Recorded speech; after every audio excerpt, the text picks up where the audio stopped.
Class आप सभी बच्चों के लिए काफ़ी ज़्यादा इम्पोर्टेंट है, क्योंकि आज के इस क्लास में हम लोग पढ़ने वाले हैं क्लास 10th सोशल साइंस का टॉप 20 ऑब्जेक्टिव्स क्वेश्चंस। यहाँ से कई सारे ऑब्जेक्टिव क्वेश्चंस बोर्ड परीक्षा में देखने के लिए मिलेंगे।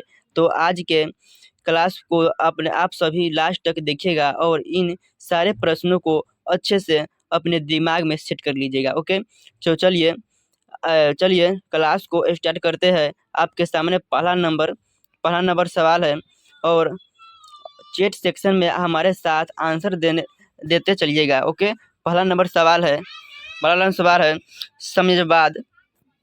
साम्यवाद शासन का पहला प्रयोग कहाँ हुआ था? साम्यवाद शासन का पहला प्रयोग हुआ था, बता देना चाहते हैं। साम्यवाद का शासन का पहला प्रयोग कहाँ हुआ था? तो इसका रूस में हुआ था। इसका ए आंसर करेक्ट आंसर हो जाएगा। अगला क्वेश्चन देखते हैं। बोल्शेविक क्रांति कब हुआ था? तो बोल्शेविक क्रांति कब हुआ था बता देना चाहते हैं। बोल्शेविक क्रांति कब हुआ था? चैट सेक्शन में आप लोग आंसर लगाते चलिएगा। बोल्शेविक क्रांति कब हुआ था? नवंबर 1917 में बोल्शेविक क्रांति हुआ था। इसका बी आंसर बिल्कुल सही आंसर हो जाएगा। हिंद चीन पहुंचने वाले प्रथम व्यापारी कौन थे? जो हिंद चीन पहुंचने वाले प्रथम व्यापारी जो थे वो कौन थे? तो पुर्तगाली थे। इसका सी वाला जो आंसर है ये बिल्कुल सही आंसर हो जाएगा। अगला क्वेश्चन देखते हैं।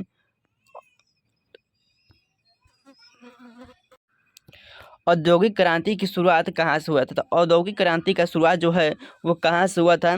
तो इंग्लैंड से हुआ था। ऑप्शन इसका जो बी वाला है ये बिल्कुल सही आंसर हो जाएगा। अगला क्वेश्चन देखते हैं। 5 में गिरमिटिया किसे कहते हैं? गिरमिटिया किससे? तो अबंधित मजदूरों को गिरमिटिया मजदूर कहते हैं। तो इसका ए आंसर बिल्कुल सही आंसर हो जाएगा। और अबंधित मजदूर किसे कहते हैं? ये बोर्ड एग्जाम में 2 नंबर के सवाल में पूछे भी जा चुके हैं।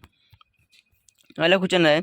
विश्वव्यापी आर्थिक संकट किस देश में आरंभ हुआ था? विश्वव्यापी आर्थिक संकट किस देश में प्रारंभ हुआ था? तो अमेरिका में हुआ था। तो अमेरिका में सी आंसर बिल्कुल सही आंसर हो जाएगा। अमेरिका में। और कब प्रारंभ हुआ था? तो 1829 ईस्वी में प्रारंभ हुआ था। इसका जो प्रभाव था ये अमेरिका पर पड़ा था। अगला क्वेश्चन है। गुटेनबर्ग का जन्म किस देश में हुआ था? गुटेनबर्ग का जन्म किस देश में हुआ था? तो गुटेनबर्ग का जो जन्म है वो किस देश में हुआ था? तो डी आंसर बिल्कुल सही आंसर हो जाएगा। जर्मनी में हुआ था। अगला क्वेश्चन देखते हैं। फुट डालो और शासन करो की नीति किसने अपनाई? तो फुट डालो और शासन करो की नीति जो है वो अंग्रेजों ने अपनाई थी। बी ए आंसर बिल्कुल सही आंसर हो जाएगा, क्योंकि अंग्रेज ने कहा था भारतीय या किसी भी देश को कब्जा करना तो फूट डालो या शासन करो, मार डालो और शासन करो। ठीक है ना? तो इसका ए आंसर सही आंसर हो जाएगा। अगला क्वेश्चन देखते हैं। भारतीय राष्ट्रीय कांग्रेस के प्रथम अध्यक्ष कौन थे? तो भारतीय राष्ट्रीय कांग्रेस के प्रथम अध्यक्ष कौन थे? तो इसका जो अध्यक्ष है वो व्योमेश चंद्र बनर्जी। इसका जो है बी आंसर सही हो जाएगा। व्योमेश चंद्र बनर्जी।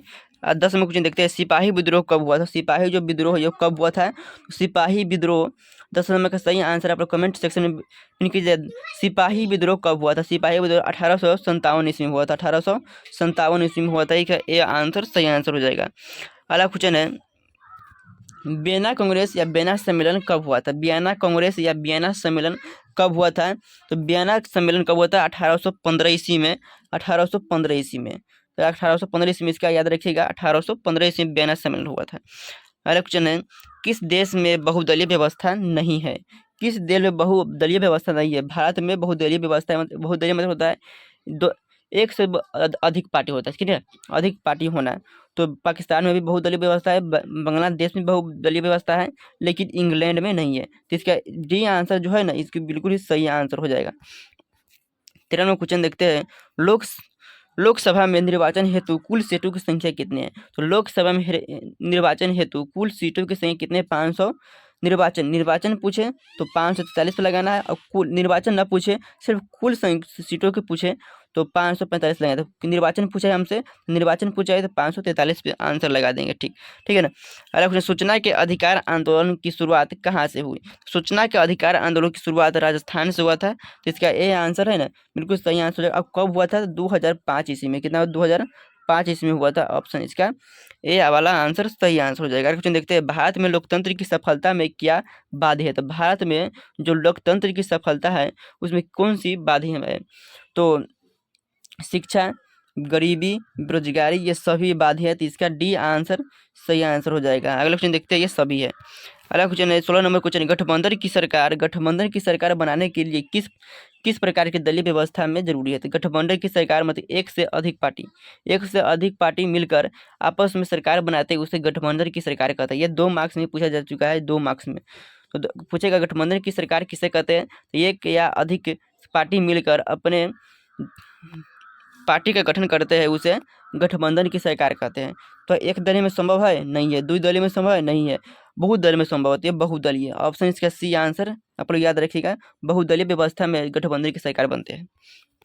17वां क्वेश्चन है, भारतीय जनता पार्टी के प्रथम अध्यक्ष जो कौन थे? तो भारतीय जनता पार्टी के प्रथम अध्यक्ष कौन थे? तो भारतीय जनता पार्टी के प्रथम अध्यक्ष जो थे वो अटल बिहारी वाजपेयी। इसका डी आंसर सही हो जाएगा। अगला क्वेश्चन देखते हैं 18 नंबर, भारत में सेवा क्षेत्र को सामान्यतः कितने भागों में बांटा गया? सेवा क्षेत्र को कितने भागों में बांटा गया है? तो भारत में सेवा क्षेत्र को कितने भागों में क्या बांटा गया? तो 2 भागों में बांटा गया है। इसका ए आंसर सही आंसर हो जाएगा।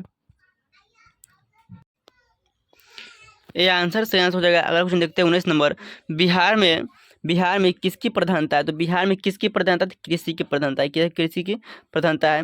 कृषि मतलब खेती करना, कृषि मतलब खेती करना। तो बिहार में कृषि की प्रधानता है। इसका जो ए डी आंसर सही आंसर हो जाएगा। अगर आप देखते हैं बिहार के किस जिले की प्रति व्यक्ति आय सर्वाधिक मतलब सबसे अधिक है?